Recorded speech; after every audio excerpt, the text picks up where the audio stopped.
안녕하십니까. 군썰 이주석입니다. 오늘은 해병대 부사관들의 얘기를 한번 해보겠습니다. 그 전에 지난번 제주도와 관련된 영상을 연속해서 2편 올렸더니 여러분들께서 전화나 댓글로 많은 말씀들을 해주셨습니다. 그 중에서 독새끼가 계란을 의미하는 거 아니냐, 이런 분이 몇 분 계셨습니다. 영상에서 그걸 설명드렸어야 했는데 제가 깜빡했습니다. 독새끼가 제주도 사투리로 계란을 뜻한다. 맞는 말씀 같습니다. 그런데 제가 현역 시절 들은 얘기는 독새끼는 제주도 사투리로 돼지를 뜻하는 도새끼, 독새끼가 아닙니다. 아무튼 이 도새끼를 강하게 독새끼로 발음한 거다, 이런 얘기들이 많았기 때문에 제가 그렇게 단정해서 말씀드렸던 겁니다. 하지만 이건 어디까지나 제 경험 따라서 독새끼가 계란을 뜻할 수도 있습니다. 그리고 70년대 후반에 입대하신 분께서는 제주도 도민의 노래, 즉 제주도 도민가, 이걸 군가로 불렀다는 말씀을 해주셨습니다. 제주도 도민가를 해병대에서 군가로 불렀다면 이건 제주도와 해병대의 특별한 인연을 설명하는 또 다른 아주 의미 있는 사연이 될 것 같아서 제가 조사해 보기로 했습니다. 제주도 도민가를 군가로 불렀던 분들의 제보를 기다리겠습니다. 또 징집 기수와 관련해서 제가 병 409기가 경기 강화 징집이었다, 즉 광역지자체급이 아닌 기초지자체 군 단위로도 징집이 있었던 것 같다, 이렇게 말씀을 드렸는데 댓글에서 301기도 강화도 징집이다, 또 385기는 경남 통영, 393기는 경북 영천 징집이었다는 말씀이 있었습니다. 저는 그동안 서울 징집, 대구 경북, 부산 경남 이런 식으로만 알았는데 한 개의 기수를 통째로 군 단위에서 징집한 자원으로 채웠다는 사실, 이번에 알게 됐습니다. 좋은 사연을 제보해 주신 분들께 감사드립니다. 그럼 오늘의 본론, 해병대 단기하사의 역사 시작해 보겠습니다. 그 전에 오늘 방송에서의 용어, 하사관이 맞냐 부사관이 맞냐, 이걸 먼저 정리하겠습니다. 제가 부사관이라고 하지 않고 하사관이라고 하면 너는 왜 자꾸 부사관이 맞는데 하사관이라고 하는 거냐, 이러면서 좀 언짢아 하실 분들이 계실 것 같습니다. 근데 이건 제 방송을 보시는 분들이 대부분, 그리고 저 또한 부사관이라는 용어가 생기기 전에 군대 생활을 했기 때문에 당시의 용어를 그대로 사용할 뿐입니다. 국민학교가 초등학교로 바뀌었지만 국민학교라는 말에서는 초등학교하고는 왠지 조금 다른 느낌이 들고, 그렇다고 제가 소학교라는 단어를 쓸 만큼 그렇게 나이 든 사람은 아닙니다. 아무튼 근래에는 해병대의 모든 보병연대가 여단으로 바뀌어서 포항의 237 연대는 237 여단으로, 또 김포의 158 연대는 158 여단으로 바뀌었지만 제가 계속해서 2연대니 7연대니 이런 표현을 쓰는 것과 같은 차원이라고 생각해 주시면 고맙겠습니다. 어쨌든 저는 오늘 방송에서 예전 용어 그대로 하사관이라는 용어를 쓰겠습니다. 용어 얘기가 나온 김에 한 말씀만 더 드리자면, 우리가 곤봉이라고 하면 아주 해병대스러운 그런 느낌이 드는데 반해 따블백이나 의낭 이러면 그 느낌이 제대로 전달이 안 되죠. 곤봉의 정식 명칭은 제가 근무하던 80년대 당시에도 의낭이 맞습니다. 의낭, 옷을 집어넣는 주머니, 자루, 뭐 그런 뜻이겠죠. 그런데 더블백 이러면 뭔가 60, 70년대 육군식 같기도 하고, 그리고 실잠바, 이렇게 표현하면 간단할 것도 야전상의 또는 야상 이러면 여기서도 육군 냄새가 나고, 게다가 필드 자켓, 이러면 좀 가방끈이 긴 걸 티내는 것 같기도 하고, 그냥 실잠바가 편하잖아요. 미국 사람이 영어 쓰고 부산 사람이 부산 사투리 쓰고, 그럼 해병대는 해병대 용어를 쓰는 거지 왜 순검, 주계 이런 것까지 다 바꿔버리는지 모르겠어요.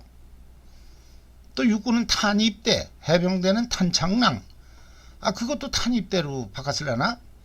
아무튼 예전 그 민문이 군복에서 삼군 통합 위장복으로 바뀌고 나서 여름에 군복 그 팔뚝을 접을 때 덥잖아요. 그러니까 해병대는 예전처럼 그냥 속을 뒤집어서 이렇게 말아서 접어 올렸는데 이러면 위장복 안쪽과 바깥쪽 색깔이 달라서 위장 효과가 떨어진대라 뭐래나. 응? 그래서 육군들은 위장 무늬가 바깥쪽으로 나오게끔 그렇게 복잡하게 접어서 입고 다녔는데 가만 보니까 해병대 이놈들이 그냥 쉽게 말아 올리고 다니는 게 그게 너무 편하거든. 육군식으로 접으려면 그거 시간 되게 오래 걸립니다. 그러니까 나중에 해병대랑 똑같이 그렇게 뒤집어서 접어가지고 반팔을 만들더라고요. 그까지 그 위장 효과가 떨어져 봤자 얼마나 떨어지겠어요. 해병대는 뭐 위장을 몰라서 그렇게 뒤집어서 접고 다니나? 월남에서 해병대는 아예 소매 잘라버리고 바지도 반바지로 만들어서 입고 다녔잖아요. 그놈의 거 이쁘게 접으면 총알이 피해간대. 왜? 전투 중에 매일 아침마다 양치질 했나? 면도 했나? 검사하고 밤에 매복 들어가기 전에는 발 씻었나?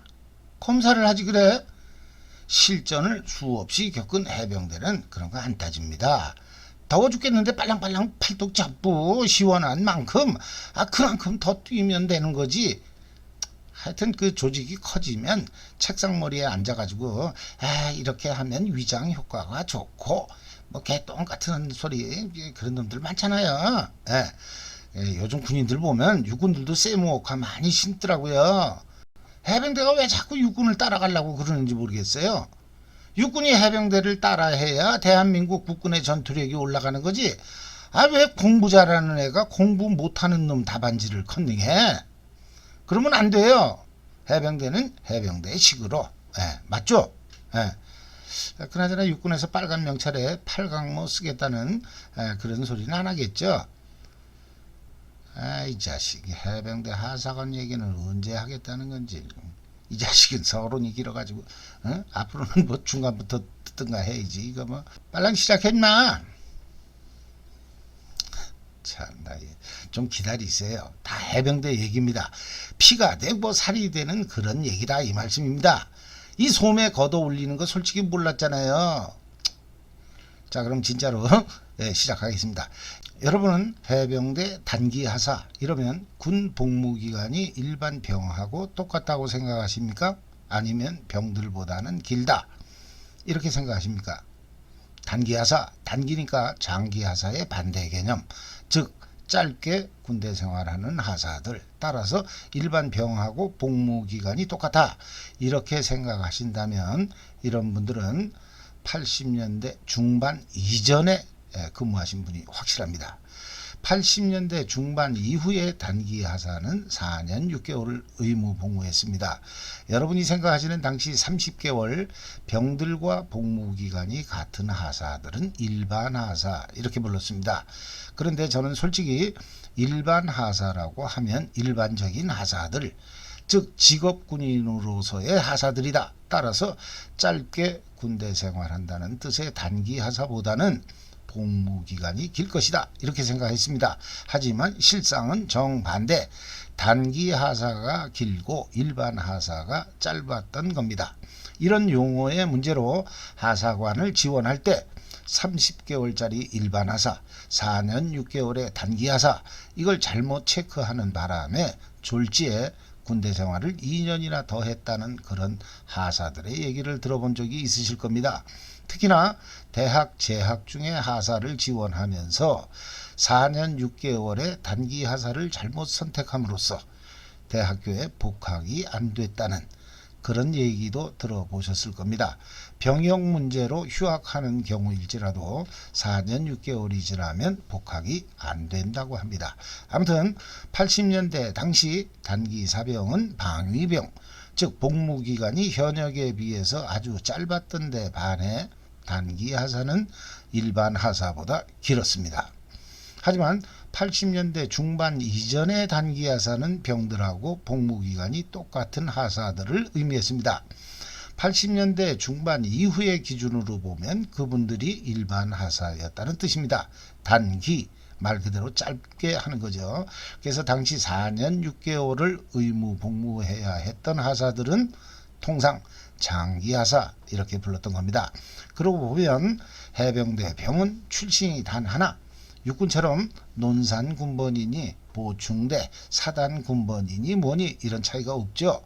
오직 단 하나뿐인 해병대 신병훈련소에서 똑같은 교육을 받고 같은 기술을 부여받습니다. 대학생 교련 혜택이라는 특별한 경우를 제외하면 의무 복무 기간 또한 똑같았습니다. 하지만 해병대 하사관은 출신은 병들과 마찬가지로 하사관 교육대 단 하나 같았는데 복무기간은 일반이냐 단기냐 아니면 단기냐 장기냐 이거에 따라서 많은 차이가 있었습니다. 또 장교들의 경우에는 해관, 사관학교, ROTC, 이사관학교 이렇게 출신도 여러가지 게다가 출신별로 복무기간 또한 제각각 아주 복잡했습니다. 자, 그럼 6, 70년대 해병대 단기 하사 병들하고 복무기간이 같다고 말씀드렸죠. 이분들은 어떤 과정을 통해서 하사가 되었나? 그 전에 해병대 하사관 기수는 제가 근무하던 80년대에는 하후 몇 기 이렇게 불렀습니다만 70년대 어느 시점 그 이전에는 하후 즉 하후생이라는 말을 안 쓰고 하교 몇 기 이렇게 불렀던 것 같습니다. 이건 해병대 사령부 해체 전에 신임 소위를 양성하는 교육기관으로서 해병 학교가 있었듯이 당시에는 해병대 하사관 학교가 있었다. 그래서 하사관 학교를 줄여서 하교 몇 기 이렇게 불렀고 해군에 통합된 이후에는 하사관 학교가 없어짐으로써 하사관 후보생 이걸 줄여서 하후 몇 기 이렇게 부르게 되었다고 합니다. 과거 6, 70년대 육군에서 말하는 하교는 해병대처럼 하사관 학교가 아닌 하사관 교육대로 알고 있습니다. 어쨌든 해병대 하후 기수는 그 전에 하교 기수를 그대로 물려받았습니다. 하지만 이 하사관 기수에 포함시켜주지 않는 아주 특별한 하사관 기수가 있었습니다. 이름하여 단기 1차, 단기 2차 이런 식으로 불렀던 하사관 기수가 있었다는 뜻입니다. 이때 해병대 하사관 역사상 처음으로 단기라는 말이 생겼습니다. 여기서 말하는 단기는 복무 기간이 짧다는 뜻의 단기가 아니라 교육 훈련 기간이 짧았기 때문에 단기 하사라고 불렀다고 합니다. 즉 그때까지 해병대 하사는 무조건 훈련 기간 4개월 내지 6개월을 포함해서 4년 6개월을 복무해야 했는데 이 단기 하사들은 훈련 기간이 8주 또 급할 때는 4주 이렇게 단기 속성으로 하사를 만들었기 때문에 단기 하사라고 불렀다는 겁니다. 이렇게 단기 속성으로 하사를 만들었다면 그때는 뭔가 그럴 만한 이유가 있었을 겁니다. 당연한 추측이죠. 즉 당시에는 월남전 상황 따라서 분대장들이 아주 많이 부족했던 상황 결국 해병대는 이때 처음으로 실무에서 근무하고 있던 병들을 차출했는데 이분들은 이미 3개월짜리 신병 훈련을 마치고 실무 생활도 어느 정도 한 사람들이었기 때문에 단기 속성으로 하사를 만들 수 있었다고 합니다. 그렇게 해서 이 단기 하사들은 월남으로 갔고 월남전 종전과 함께 단기 28차를 마지막으로 해병대 역사에서 사라졌다는 뜻입니다. 마지막 기수인 단기 28차가 정식 하후 기수로는 그때는 이제 하교라고 했겠죠. 어쨌든 하교 52기쯤 됐다고 합니다. 이 해병대 최초의 단기 하사와 관련해서 여러분이 자문을 해주셨는데 한 분은 이 단기 하사들이 아주 진급이 안 됐다. 거기다가 제대도 안 시켜줬다. 이분들은 대부분 병으로 근무할 때 이미 월남에 갔다 온 분들인데 하사 달고서 다시 한번 월남을 갔다 온 분들. 심지어 어떤 분은 월남에서 하사 때 같이 근무했던 소대장 소위가 나중에 대대장으로 왔는데 그때까지도 하사. 월남에서 피를 나눈 전우가 한 사람은 중위, 대위, 소령, 중령 이렇게 4번씩이나 진급하고 대대장이 됐는데 이 하사는 아직도 하사. 이 정도면 중대장들이 그 하사를 맘대로 못하는 거죠. 최소 15년 정도 하사를 달았다는 뜻 같습니다. 20살에 하사가 됐다면 나이가 35. 근데 지금까지 제가 확인한 해병대에서 가장 오랫동안 하사 계급을 달고 있었던 분은 여러분이 생각하시기에 몇 년 만에 중사를 달았을까요? 14호봉? 답답하시긴. 조금 전에 제가 중령이 쏘이 때 하사로서 같이 근무했다는 말씀 그새 잊으셨어요? 15년 정도면 14호봉이 넘잖아요. 아무튼 최장수 하사는 17년 동안 무려 17년 동안 하사를 달고 있었던 하교 5기생 중에 한 분이셨다고 합니다. 더 오래 하사를 달았던 분을 아시는 분이 계시면 제보해 주시기 바랍니다. 그나저나 하교 5기생으로서 17년을 오직 하사만 달고 있었다면 이분은 1950년에 하사가 돼서 67년에 중사가 됐다는 뜻입니다. 나중에는 상사로 제대하셨다고 합니다. 아무튼 방금 전에 말씀드린 실무 출신 단기 1차부터 28차까지의 하사들은 진급도 안 되고 제대도 안 시켜줬다라고 말씀하시는 분이 계시는데 반해 그게 아니다. 진급에서 차별이 없었다.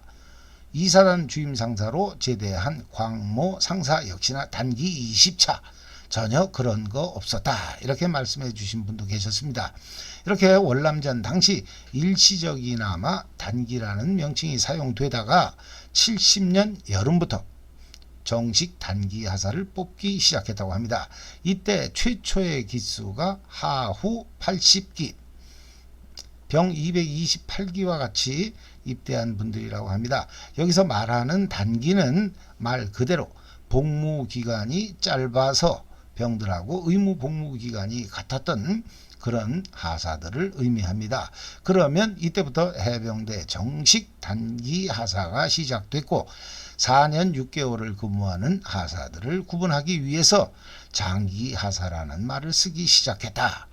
이렇게 보는 게 맞을 것 같습니다. 그런데 이분들이 누구는 실무 출신, 즉 일병이나 상병이 섞여 있었다고 말씀해 주시는데 반해 또 다른 분의 말씀에 따르면 이 단기 하사들은 전부가 신병훈련소에 막 입대한 자원 중에서 고졸 이상의 학력을 가진 사람들로 차출했다.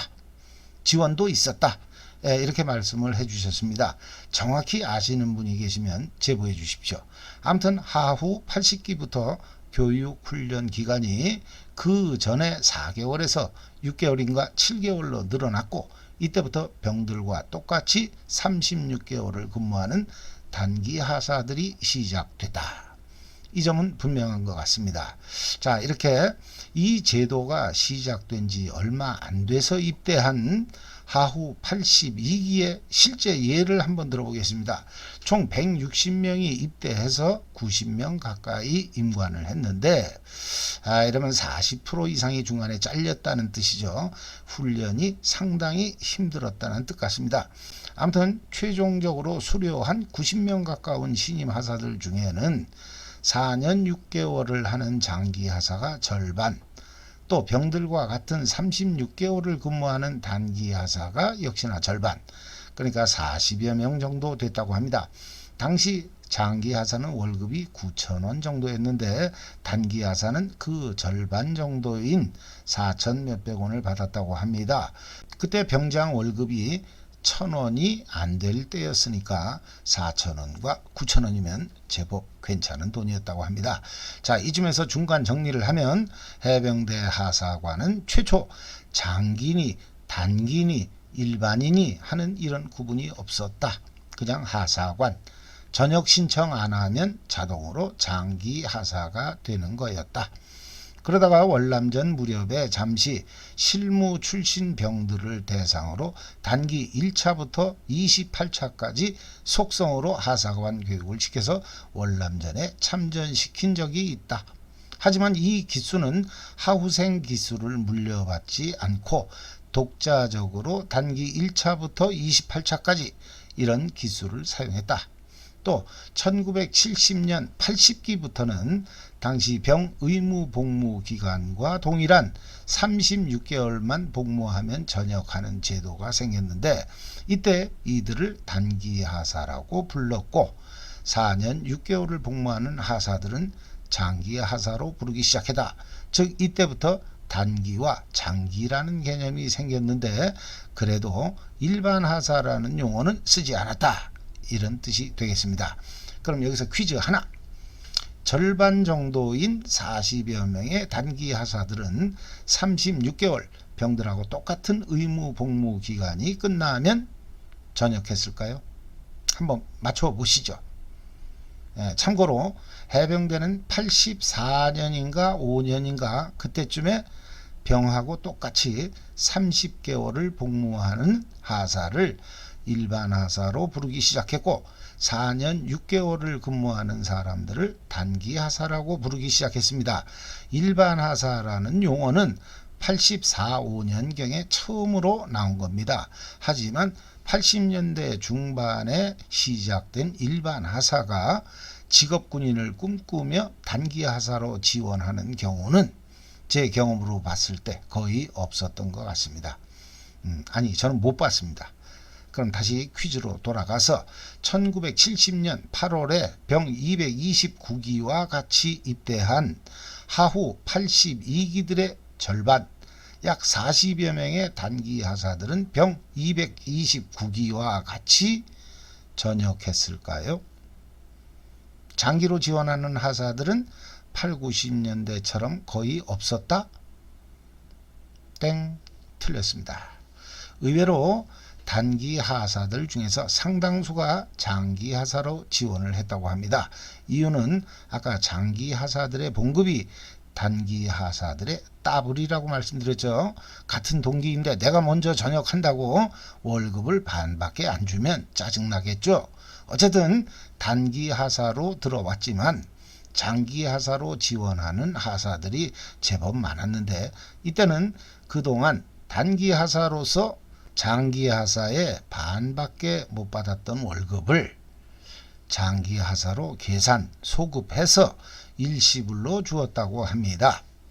이게 무슨 뜻이냐 하면 나는 단기 하사로 2년 동안 월 4천 몇백 원씩 받았는데 이때 내가 장기 하사를 하겠다. 그러면 2년 동안의 장기 하사들이 월 9천 원씩 받았으니까 그 차액 4천 몇백 원 곱하기 24개월 즉 10만 원 정도의 목돈을 일시불로 받았다는 뜻입니다. 이렇게 되면 장기로 지원한 하사는 8자로 시작하는 군번이 7자로 바뀌는 손해만 있을 뿐 해병대 사령부나 당사자 모두에게 괜찮은 거래. 거래. 그건 표현이 좀 그렇네요. 거래가 아니라 서로를 만족시키는 방식. 이렇게 정정하겠습니다. 근데 방금 제가 말씀드린 군번이 8자로 시작하다가 7자로 바뀌는 게 그게 무슨 손해냐? 군번은 빠를수록 좋은 건데 8이 7이 되면 더 좋은 거 아니냐? 이렇게 생각하실 분들이 계실 것 같습니다. 근데 그건 절대 그렇지가 않습니다. 무슨 얘기냐면 내가 8자로 시작하는 군번을 2년 정도 사용하다가 장기하사 군번 7자로 시작하는 걸 받게 되면 나는 내 한참 후배 기수들이 사용하는 군번을 받게 된다는 겁니다. 월급은 소급해서 줄 수 있지만 군번만큼은 소급해서 부여할 수가 없었다는 뜻입니다. 장기하사로 지원해 준 게 아무리 고맙다고 해도 그 사람의 군번을 기수에 맞게끔 소급해서 부여하게 되면 수백 명의 군번이 하나씩 뒤로 밀리게 되는 거죠. 당연히 불가능한 일입니다. 자, 그러면 단기 하사 중에서 장기로 지원하는 사람들이 제법 많았다는 것은 그냥 36개월만 하고 전역하는 단기 하사들도 제법 있었다는 뜻이죠. 근데 하후 80기에서 시작된 이 제도는 그 단기 하사들이 실무 생활을 하는 동안 당사자들에게 엄청난 불안감을 주었다고 합니다. 왜? 그 하사들이 해병대를 믿지 못하겠다. 36개월 만에 전역시켜준다는 것은 아무래도 감언이설, 나를 속인 것 같다. 이런 생각들을 했다는 겁니다. 월남전 때 일시 도입된 단기 1차부터 28차까지 진급도 안 시키고 또 전역도 안 시켜주는 그런 하사들이 실무에 많던 시절, 실무에 올라간 단기 하사들은 그들의 실상을 보았던 겁니다. 아무래도 내가 속은 것 같다. 이 새끼들 36개월 만에 나를 전역시켜준다고? 그럼 저 월남전 10년 넘은 하사들은 뭐냐? 억울하다. 내가 당했다. 이런 생각들 뿐이었다는 겁니다. 하지만 이 제도가 시행되고 3년이 지나서 드디어 80기가 36개월 만에 전역하는 걸 확인한 이후로 포항에서부터 백령도까지 수많은 단기 하사들은 안도의 한숨을 쉬기 시작했다고 합니다. 그러면 그렇지, 해병대 장군들이 어디 할 짓이 없어서 하사들을 등쳐먹겠냐? 그동안 의심했던 내가 어리석었다. 그러니 장군들을 의심한 죄 그냥 장기로 길이가이에서 사죄하자. 하지만 이런 사람은 없었다고 합니다. 그나저나 방금 제가 길이가이? 이런 말 자꾸 쓰면 안 되는데, 그럼 순 우리말로 말뚝 박는다? 이 표현도 좀 그렇죠. 뭘 박는다고 하면 이상하게 생각하는 분들이 많아서 뭐라고 해야 되나? 장기 지원? 그건 또 뭐 옛날에 쓰던 그런 느낌이 안 들고, 그냥 길이가이, 그냥 길이가이로 하겠습니다. 해병대가 꼼뽕이면 꼼뽕이지 그걸 뭐 더블백 의랑 처음에 말씀드린 것처럼 그렇게 안 씁니다. 주계병이 취사병이 아니고 순검이 점호가 아닌 것처럼 그대로 쓰겠다 이겁니다. 이 순검이라는 용어가 뭐 일본군 용어라는 말이 있는데, 오히려 점호가 일본식 한자어, 순검이 구한말 대한제국 군대에서 쓰던 용어라는 얘기가 있습니다. 이 용어의 문제는 제 전공하고도 관련이 조금 있어서 제가 나중에 별도로 정리해서 소개하도록 하겠습니다. 근데 그 길이가이는 일본말이 확실하죠. 그러고 보니까 해병대에서는 이 길이가이라는 말이 아주 폭넓게 쓰였던 것 같습니다. 병에서 하사로 길이가이, 단기에서 장기로 길이가이, 하사관에서 장교로 길이가이, 아까 10년 넘은 하사들은 무조건 중사로 마이가리. 마이가리는 길이가이하고 다르구나. 어쨌든 오늘 방송은 일단 여기서 접어야 될 것 같습니다. 내용이 한 편으로 제작하기에는 좀 많습니다. 제2탄을 준비해야 된다는 뜻입니다. 오늘 방송 관련해서 제가 공치사 좀 하겠습니다. 이거 정리하는데 시간 좀 많이 투자했어요. 이런 거 아무나 하는 게 아닌 것 같아요. 저한테 딱인 것 같습니다. 아무튼 내용이 괜찮았다고 생각하시면 구독, 좋아요, 알림 꼭 좀 부탁드립니다. 제가 그동안 초창기 몇 편을 제외하고는 이런 구독 부탁을 안 드렸는데 얼마 안 있으면 벌써 만 1년이 됩니다. 그래도 해병대 가오가 있지. 해병대 예비역이 100만 명이라는데 그 1%, 한 10,000명은 가야 되지 않겠습니까? 제가 유튜브 시스템 알고리즘과 관련한 내용은 그동안 한 번도 말씀드린 적이 없는데 오늘은 처음으로 이걸 간단히 한번 소개하겠습니다. 여기서부터는 해병대 얘기가 아니니까 바쁘신 분들은 나가셔도 됩니다. 저랑 비슷한 콘텐츠로 방송을 하는 다른 유튜버들 잘 보시면 구독자의 10% 정도만이 그 방송을 보는 것 같습니다. 즉 구독자가 10만 명이면 조회수는 보통 10,000건 정도 나온다는 뜻입니다. 그럼 구독을 눌러놓고도 안 보는 사람들이 최소한 90% 이상이라는 뜻이죠. 왜? 그 10,000명 중에는 구독을 누르지 않고도 보는 사람이 있을 수 있지 않습니까? 그런데 제 방송은 지금까지 구독자가 3,400명 좀 안 되는데 기본적으로 조회수가 이 구독자를 훨씬 상회하고 남습니다. 물론 요즘은 좀 떨어졌는데 전체를 놓고 보면 저는 조회수가 최소 구독자 이상은 나옵니다. 유튜브에서는 아주 특이한 방송 중에 하나입니다. 그건 구독자분들이 이 방송에 대한 충성도가 아주 높다는 뜻이기도 합니다. 또 여러분들은 보실 수가 없습니다만 유튜브 본사나 저는 여러 가지 통계를 볼 수가 있는데 그 중에서 가장 중요한 게 시청 시간. 어쩌면 구독자 수보다도 더 중요한 수치입니다. 무슨 얘기냐 하면 여러분들이 이 영상을 5초 이상 보시면 조회수에 포함됩니다. 저와 유사한 일반적인 방송들은 영상의 길이가 대충 10분 내외, 그리고 평균 시청 시간은 해당 영상 시간의 10에서 20%, 즉 1분이나 2분 정도 본다는 뜻입니다. 하지만 군설 이주석 이거는 보통 30분 가까이 되는 영상을 평균적으로 10분 이상은 시청하고 계십니다. 평균 2분 시청하는 사람이 10,000명이면 총 시청 시간이 333시간, 그런데 평균 10분 시청하는 사람이 3,000명이면 500시간. 유튜브에서는 누적 시청 시간을 가장 중요하게 평가합니다. 웬만한 수만 명의 구독자를 가지고 있는 유튜버보다는 제 방송이 괜찮다는 뜻이기도 합니다. 비록 구독자 수는 적지만 이런 아주 좋은 실적을 유지하게 해주신 여러분들께 진심으로 감사드립니다. 그래도 남들이 보면 좀 그러니까 주변에 아주 친한 사람 한두 명만이라도 구독을 부탁해 주십시오. 그렇다고 아무한테나 하시면 안 돼요. 여자들한테 부탁하시면 안 돼요. 이거 우리 집사람도 제 방송을 안 봅니다. 구독만 눌러놓고 방송을 안 보면 제 조회수, 시청시간 이런 걸 비율로 따지기 때문에 저한테는 오히려 마이너스입니다. 방송의 끝에 제가 좀 구차한 말씀을 드리게 돼서 저도 좀 쑥스럽습니다. 아무튼 여러분의 응원에 제3 감사드리면서 앞으로도 좋은 방송을 만들겠노라고 약속을 드리겠습니다. 거듭 여러분의 구독과 좋아요를 부탁드립니다. 이상으로 방송을 마치겠습니다. 감사합니다.